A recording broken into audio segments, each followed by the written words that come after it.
buen o mal avance del Estado o del gobierno o del país en todo caso. Muy bien, ¿alguna pregunta más? ¿Alguna inquietud?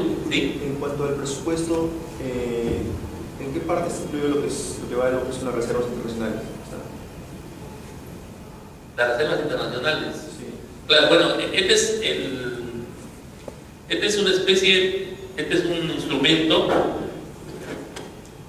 digamos, si lo ponemos un paracón es como si fuera un estado de ganancias y pérdidas, ¿no? O sea, tenemos los ingresos y los egresos y cómo se distribuye como un flujo de caja parecido.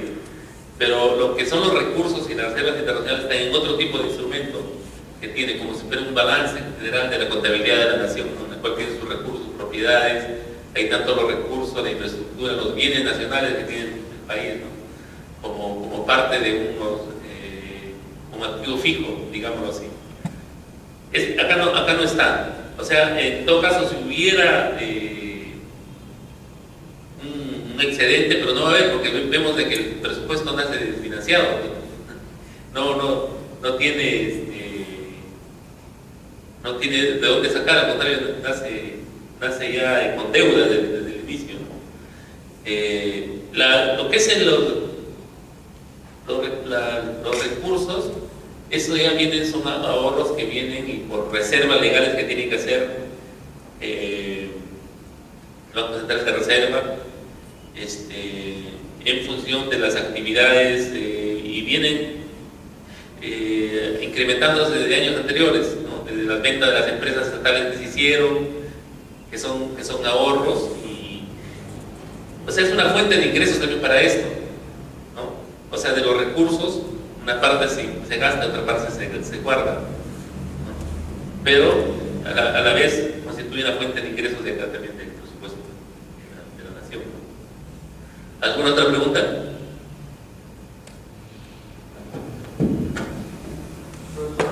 Se baja el impuesto y se corrigen las demás variables. Si se baja la tasa de impuestos. Así es. Claro, eso ya lo habíamos visto también en clase, ¿no? O sea, la norma dice de que la tasa el incremento o el decremento de la tasa puede tener diversos efectos y eso está en función de la perspectiva de la política económica general, no tributaria, sino económica en sí.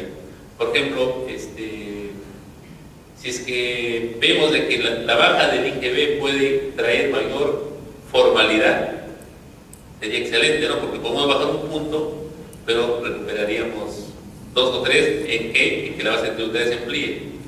Y caso contrario, si es que incrementamos el impuesto, crea mayor informalidad.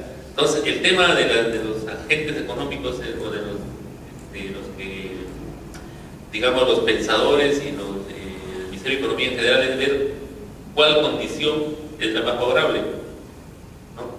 Si bajar la tasa o subir la tasa. Claro, el Estado siempre lo más fácil va por subir la tasa, ¿no?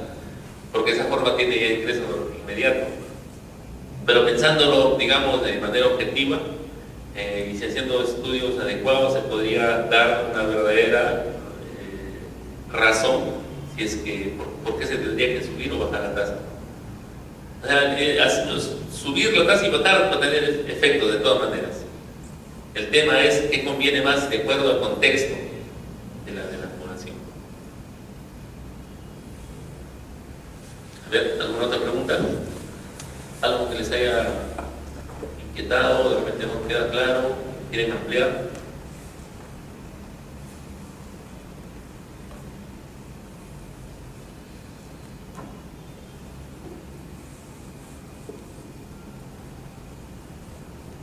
Algo sobre las distorsiones del mercado que habíamos hablado, o de repente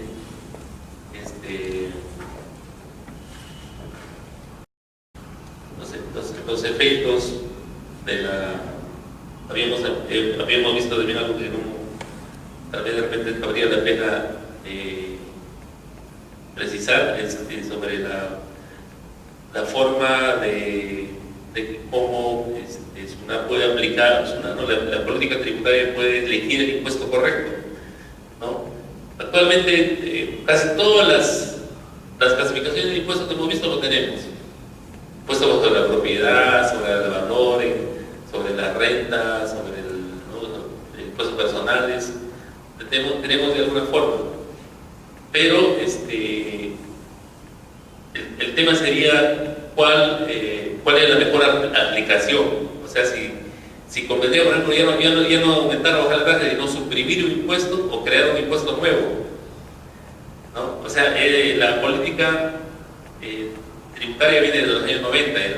Desde los años 90, a raíz del gobierno de Fujimori y la intervención del Fondo Monetario Internacional, que dio las reglas de la política tributaria, la idea o la concepción general era reducir impuestos, porque antes de los años 90 había demasiado impuesto. Se bajaron al mínimo, pero después se crearon dos impuestos más, como el ITAC y el ITF. Pero hay impuestos que deberían desaparecer, como el ITAC, porque es temporal. O impuestos que también podrían variarse, porque el impuesto selectivo al consumo es un impuesto que carga el consumo, pero en todo caso es lo mismo que el IGB. Y hay impuestos que hasta se contraponen. Por ejemplo, los gobiernos locales cobran el alcabala. El alcabala es el impuesto que paga la primera venta de inmuebles, o sea, el alcabala paga el comprador cuando compra un inmueble, ¿no? Ese impuesto es a las ventas. Y tenemos el IGB también, y a veces se contrapone.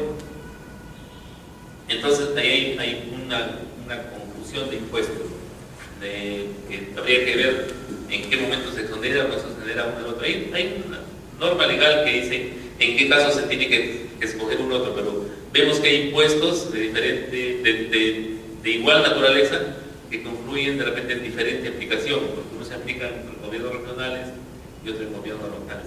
Tenemos el impuesto a la propiedad que hay en los gobiernos locales, que es el impuesto al patrimonio predial, y tenemos un impuesto soterrado a la propiedad también, que es el impuesto temporal a los activos netos en el gobierno central, que como hemos visto, aun cuando la norma dice que no grava la propiedad, sí lo hace, y grava porque uno no tiene ingresos y igual tiene que pagar impuestos. O sea, hay impuestos de repente antitécnicos o impuestos que no deben existir, pero eso merecería pues una decisión del gobierno también corregir, ¿no? Que sea algo, una política que pueda haber a largo plazo y afinar la gama de impuestos que tenemos, tributos, a fin de quedarnos solamente con los necesarios o los que te generan o te dan mayor valor agregado o te generan mayores ingresos. Bueno, creo que ya hemos concluido con lo que, si es que ya no tienen mayores dudas, solamente como reflexión final, agradecer a ustedes su presencia acá. Yo sé que de repente para algunos esto es más comprensible que otros, tal vez algunos están formados por de repente carrera de ciencias económicas, algunas, pero igual yo creo que es de utilidad para todos saber cómo funcionan nuestras finanzas, saber cómo, a dónde se va nuestro dinero, porque todos pagamos impuestos. Como se dice, hay dos cosas seguras en la vida de las personas, ¿no? La muerte y los impuestos. Todos tenemos que pagar impuestos y todos morimos. Entonces, pero no sabemos muchas veces cuál es el comportamiento o cómo es, qué hace el Estado con nuestro dinero, ¿no? Acá hemos visto más o menos cómo lo distribuye. Y también muchas veces, de repente, no conocí esto, no hemos podido ver si es que está haciendo bien o está haciendo mal el gobierno con lo que nosotros le damos, con la facultad que tiene de cobrarnos, pero que si la recaudación que obtiene está bien utilizada o está mal utilizada. Eso de repente no lo sabíamos, ahora tienen algunos alcances, ¿no? Y también hemos visto de que hay mucho por hacer, de que llegar a un sistema tributario eficaz y que sea legal implicaría muchos cambios que de repente la